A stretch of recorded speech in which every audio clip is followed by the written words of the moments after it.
फिल्मी फ्लैशबैक में मैं मनीष पंडित आपका फिर एक बार स्वागत करता हूं। दोस्तों, मैं बात कर रहा हूं सलीम और जावेद सुपरहिट राइटर जोड़ी की। पिछले एपिसोड में हमने देखा कि कैसे एक से बढ़कर एक अच्छी फिल्में लिखने के बावजूद भी इन फिल्मों का क्रेडिट सलीम जावेद को नहीं मिला। सलीम जावेद अब भी स्ट्रगल कर रहे थे, काम की तलाश में भटक रहे थे। ये दोनों क्रेडिट न मिलने की वजह से फ्रस्ट्रेट होने लग गए थे। ये दोनों एक दिन साथ में बैठे थे, तब सलीम ने जावेद को कहा कि उनके पास एक आइडिया है जिस पर ये स्क्रिप्ट लिखना चाहते हैं। जावेद ने उन्हें पूछा कि ये क्या आइडिया है, तो सलीम ने उन्हें कहा कि ये एक ऐसी कहानी है जो चंबल के डाकू और पुलिस के संघर्ष पर आधारित है।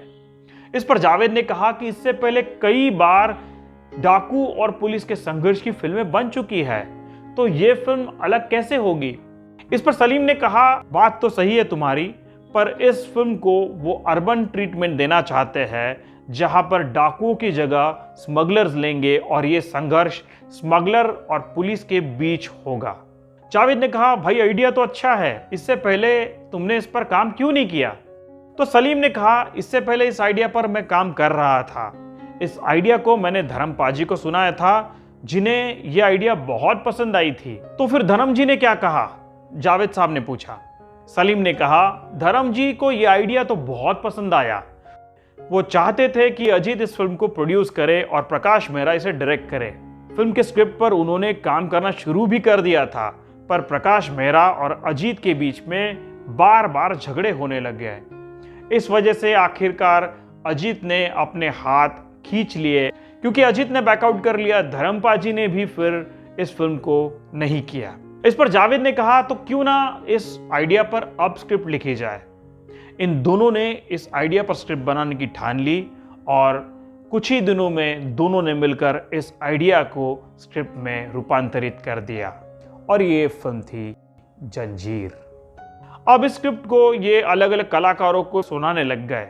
सबसे पहले तो ये दिलीप साहब के आ गए, जिनको ये स्क्रिप्ट बहुत पसंद आई, पर क्योंकि इन्हें ऐसा लगा कि फिल्म का जो मुख्य पात्र है वो काफ़ी वन डायमेंशनल है, इस वजह से इन्होंने इस रोल को करने से ही मना कर दिया। दोनों दिलीप साहब के घर से मायूस होकर निकले। दिलीप कुमार के ना कहने के बाद सलीम और जावेद को लगा कि क्यों ना इस फिल्म के लिए अमिताभ बच्चन को कास्ट किया जाए। उन्होंने अमिताभ बच्चन का काम देखा था और ये जानते थे आने वाला दौर अमिताभ बच्चन का ही होगा। डायरेक्टर प्रकाश मेहरा चाहते थे कि इस फिल्म के लिए वो राजकुमार को साइन करे, क्योंकि प्रकाश मेहरा राजकुमार को लेने के लिए इतने आग्रही थे, ये उन्हें मना नहीं कर पाए। ये तीनों राजकुमार के घर गए और राजकुमार को इन्होंने इस फिल्म की स्क्रिप्ट सुनाई। राजकुमार ने एक वियर्ड सा रीजन देकर इस फिल्म को करने से मना किया। उन्होंने प्रकाश मेहरा को कहा कि तुमने जो तेल लगाया है उसकी बदबू मैं सहन नहीं कर पा रहा हूं और इस वजह से मैं इस फिल्म को कर नहीं पाऊंगा। अगर ये फिल्म मैंने साइन कर ली तो जब तक इस फिल्म की शूटिंग चलेगी मुझे इस तेल की बदबू को झेलना पड़ेगा, जिस वजह से मैं ये फिल्म नहीं कर पाऊंगा। अपमानित होकर ये राजकुमार के घर से निकले और फिर एक बार इनकी हीरो के लिए तलाश शुरू हुई। प्रकाश मेहरा को सलीम जावेद ने दोबारा आग्रह किया कि वो एक बार अमिताभ का काम देख ले, पर प्रकाश मेहरा एक नए कलाकार को लेकर फिल्म बनाने का रिस्क नहीं लेना चाहते थे। सलीम जावेद ने सोचा कि क्यों ना सबसे पहले शेर खान के लिए कास्टिंग की जाए, और इस कास्टिंग के लिए इन दोनों के दिल में एक ही नाम था और वो नाम था प्राण साहब का। ये दोनों प्राण साहब के आ गए। प्राण साहब को उन्होंने स्क्रिप्ट सुनाई। प्राण को ये स्क्रिप्ट पसंद भी आई। उन्होंने ये फिल्म करने के लिए हामी भर दी। शेर खान की भूमिका की कास्टिंग हो चुकी थी। प्राण साहब ने इंसिस्ट किया कि इस मेन रोल के लिए वो देवानंद को कास्ट करे। सलीम और जावेद देवानंद की जो चॉकलेट बॉय वाली इमेज है उससे वाकिफ थे, जिस वजह से वो नहीं चाहते थे कि देवानंद ये सेंट्रल भूमिका करे। पर प्राण साहब ने वहीं पर देवानंद को फोन भी कर दिया। क्योंकि प्राण साहब ने देव को फोन कर दिया था, सलीम जावेद को ये कहानी देव साहब को सुनानी ही पड़ी। पर क्योंकि इस कहानी में हीरो के लिए कोई गाना था नहीं, देवानंद को ये आइडिया खास पसंद नहीं आया और उन्होंने ये फिल्म करने से मना कर दिया। वैसे प्रकाश मेहरा भी चाहते थे कि देवानंद ये फिल्म ना करे, क्योंकि ये जो रफ एंड टफ रोल है ये देवानंद के रोमांटिक पर्सनालिटी के साथ मेल नहीं खा रहा था। किस्मत अमिताभ बच्चन के साथ थी।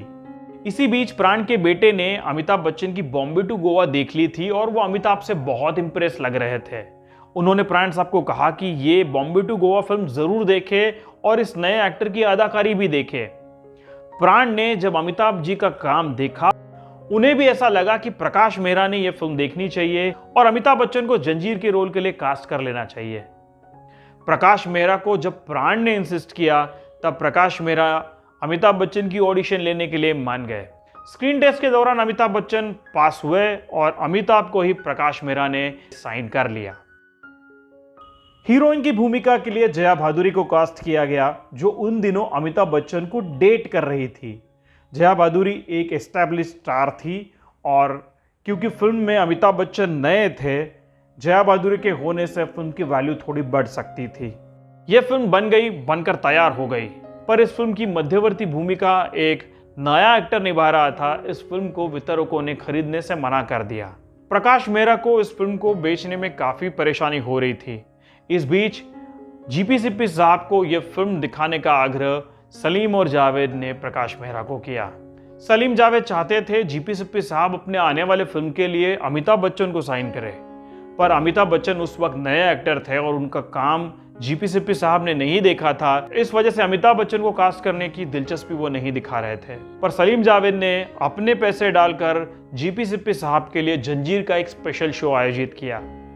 जंजीर में अमिताभ की भूमिका, उनका किरदार और अमिताभ की एक्टिंग देखकर जीपी सिप्पी बहुत प्रभावित हुए। उन्होंने अमिताभ को अपने आने वाली अगली फिल्म में लेने का फैसला कर लिया।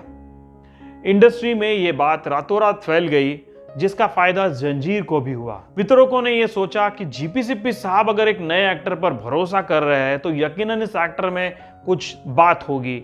इस वजह से जंजीर इस फिल्म को बेचने में प्रकाश मेहरा को आसानी हुई। अब जंजीर फिल्म की रिलीज डेट तय हो गई। फिल्म के पोस्टर्स छप गए, जगह जगह लग गए और ये पोस्टर देखकर जावेद और सलीम को फिर एक बार मायूसी का सामना करना पड़ा। सलीम और जावेद इसलिए मायूस हो गए थे क्योंकि उन पोस्टर्स पर स्टोरी के लिए सलीम जावेद को क्रेडिट दिया नहीं गया था। अब ये दोनों इतने फ्रस्ट्रेट हुए कि इन्होंने रातों रात एक पेंटर को हायर किया और मुंबई में जहां जहां जंजीर के पोस्टर लगे हुए थे, वहां वहां जाकर उन पोस्टर्स पे लिखवा दिया, film written by Salim and Javed. ये बात पूरी इंडस्ट्री में फैल गई और पूरी इंडस्ट्री सलीम और जावेद की ही बात कर रही थी। सलीम और जावेद सिर्फ यहां तक नहीं रुके, उन्होंने जंजीर के रिलीज के दिन ट्रेड मैगजीन में फ्रंट पेज पर खुद के पैसे डालकर एक एड दे दी, जिस एड में उन्होंने लिखा था, फ्रॉम द राइटर्स ऑफ अंदाज, हाथी मेरे साथी एंड सीता और गीता, वी प्रेजेंट यू जंजीर। इस एक एड से उन्होंने सिर्फ जंजीर ही नहीं बल्कि उनकी पिछली तीनों फिल्मों का क्रेडिट भी हासिल कर लिया था।